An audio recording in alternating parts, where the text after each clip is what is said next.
ఓం నమో భగవతే శ్రీరమణాయ. 4వ ప్రకరణము సంభాషణలు. ఇందులోని 20వ ఘట్టం శరణాగతి. 235 పృచ్ఛుకుని ప్రశ్న. శరణాగతి చెందే ముందు భగవంతుని స్వరూప స్వభావాల గురించి తెలుసుకోవలసిన అవసరం లేదా? మహర్షిగారి జవాబు: భగవంతుడున్నాడని, ఆయన నీకు సర్వము చేసి పెడతాడని గట్టిగా నమ్మినప్పుడే నీవు శరణాగతి చెందగలవు. నీకు అటువంటి నిశ్చలమైన నమ్మకం లేకపోతే భగవంతుణ్ణి, అతని దారికి అతనిని వదిలేసి నీవెవరివో తెలుసుకోవడానికి ప్రయత్నించు. 236 పృచ్ఛుకుని ప్రశ్న. యథార్థానికి భగవంతుడున్నాడు కదా, ఇక గురువులు ఇది చెయ్యి అది చెయ్యి అని ప్రబోధించుటదేనికి?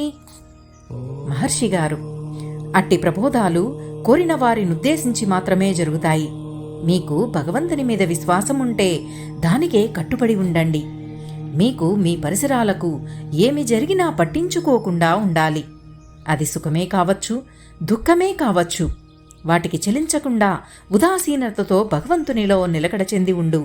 భగవంతునిలో పరిపూర్ణమైన విశ్వాసం కలిగిన వారికే ఇది సాధ్యం. 237 పృచ్ఛుకుని ప్రశ్న. అట్టి పరిపూర్ణమైన భక్తి సాధించేదెట్లా? మహర్షిగారు: అట్టివారికే ఉపదేశాలు, ప్రబోధాలు. దుఃఖాన్నుండి విముక్తి పొందడానికై కొందరు తపిస్తూ ఉంటారు. వారికి భగవంతుడే సర్వము నిర్వహిస్తున్నాడు. ఏమి జరిగినా నిశ్చలుడవై ఉండు అని ప్రబోధిస్తారు పెద్దలు. వారు ఉన్నత శ్రేణికి చెందిన మానవులై ఉంటే పెద్దల వాక్యాల్ని మనస్పూర్వకంగా వెంటనే నమ్మి ప్రశాంత చిత్తులవుతారు.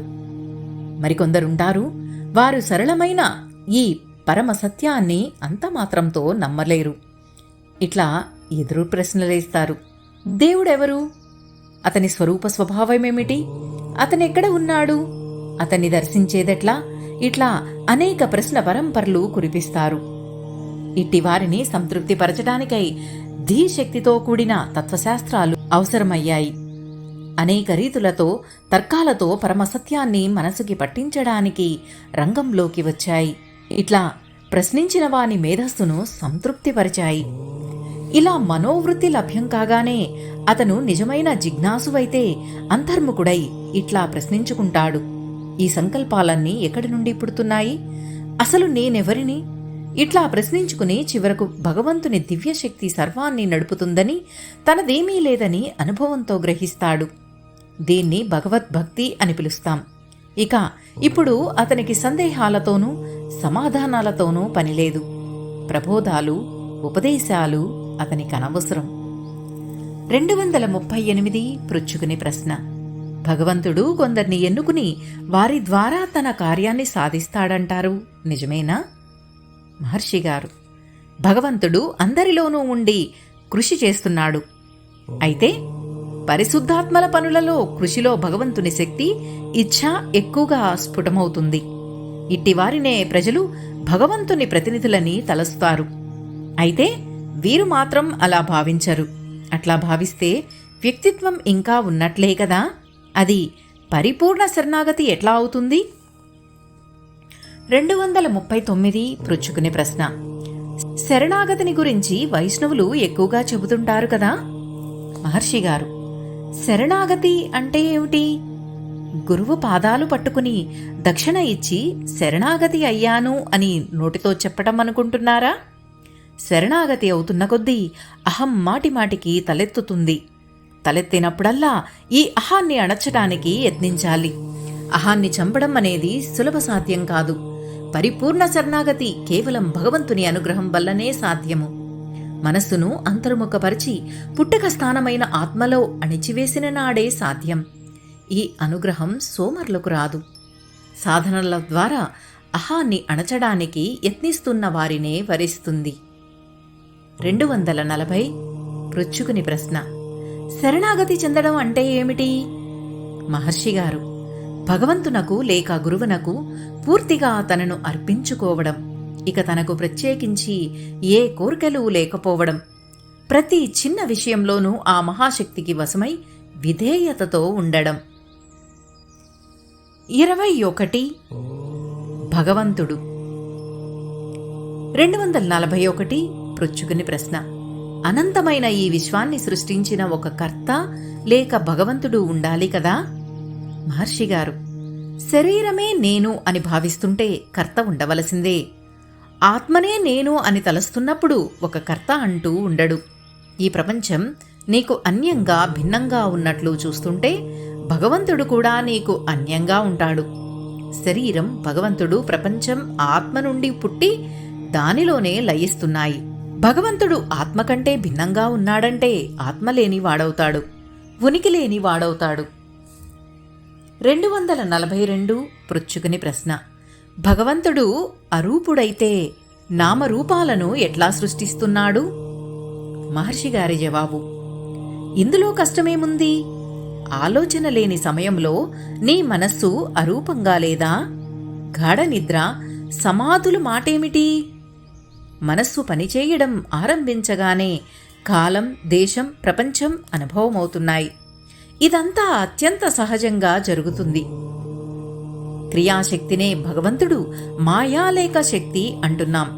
243 పృచ్ఛుకుని ప్రశ్న. ఇరువురు ముసల్మాను భక్తులు అడిగిన ప్రశ్న. దైవానికి రూపముందా? మహర్షిగారు, ఎవరట్లన్నారు? 244 పృచ్ఛుకుడు. సరే, దైవానికి రూపం లేనప్పుడు విగ్రహారాధన ఎలేలా? మహర్షిగారు, ఇదిగో దైవాన్ని వాని పాటుకు వాణ్ణి వదిలేయి. అతన్ని గురించి మనకేమీ తెలియదు. నీ సంగతి ఏమీ? నీకొక ఆకృతి ఉందా? 245 పృచ్ఛుకుడు. నేను ఫలానా ఫలానా. మహర్షిగారు, అయితే నీవు కాళ్ళు, చేతులు, గడ్డము 3.5 మూర ఎత్తైన వ్యక్తివి, అంతేనా? 246 పృచ్ఛుకుడు. తప్పక. మహర్షిగారు, అయితే నిద్రలో నీకు నీవున్నట్లే కనిపిస్తావా?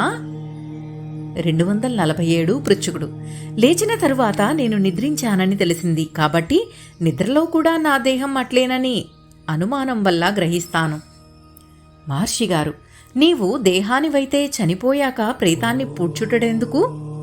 పూడ్చవచ్చిన వాళ్లలో ఆ దేహం కలయబడదేం? 248 పృచ్ఛుకుడు. అటు కాదు, నేను స్థూల దేహంలోని జీవుణ్ణి. మహర్షిగారు, అంటే నీకు నిజంగా ఆకారం లేదన్నట్లేగనా? ప్రస్తుతం మాత్రం నీవు ఈ దేహం అనుకుంటున్నావు. నీకు ఆకృతి ఉంది కదా? నిరాకారుడైన దైవాన్ని సాకారుడుగా పూజిస్తే వచ్చే నష్టమేమిటి? ఏమీ తోచక తబ్బిబ్బై ఊరుకున్నారు. 249 పృచ్ఛుకుడు.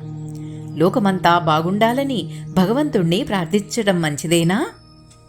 మహర్షిగారు, బాహ్య దృష్టికి ఈ ప్రార్థన ఎంతో నిస్వార్థమైందిగా కనపడుతుంది. కానీ దీని గర్భంలో స్వార్థం ఇమిడే ఉంది.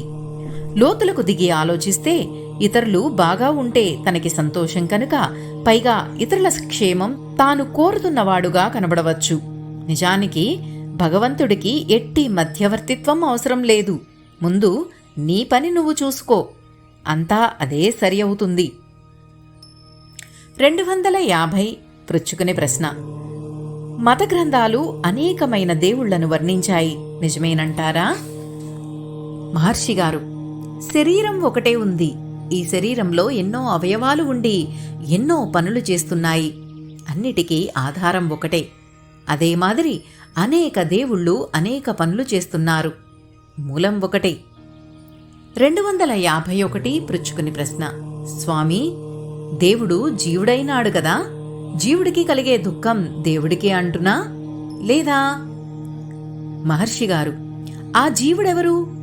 ఎట్లా ఉంటాడు? ఎక్కడ పుడతాడు?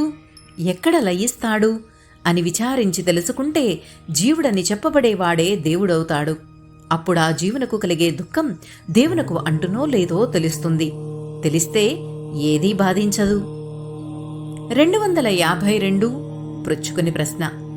అదే తెలియడం లేదే? మహర్షిగారు, తన్ను తెలుసుకోవడానికి ప్రయత్నం అనవసరం. నిద్రలో నీవున్నావు, కాని ఈ దృశ్యమంతా అణిగి ఉంది. లేస్తావు, అన్నీ వస్తవి. నీవు మాత్రం అప్పుడూ ఉన్నావు, ఇప్పుడూ ఉన్నావు. ఆ పైన వచ్చిందే తోసివేయాలి. ఓం నమో భగవతే శ్రీరమణాయ. నమస్తే అండి. ఈ వీడియో కనుక మీకు నచ్చినట్లయితే ప్లీజ్ లైక్ చేయండి, షేర్ చేయండి. సబ్స్క్రైబ్ చేయని వారు ప్లీజ్ సబ్స్క్రైబ్ చేయండి. థ్యాంక్ యూ అండి. మీ సరిత. ఓం నమో భగవతే శ్రీరమణాయ.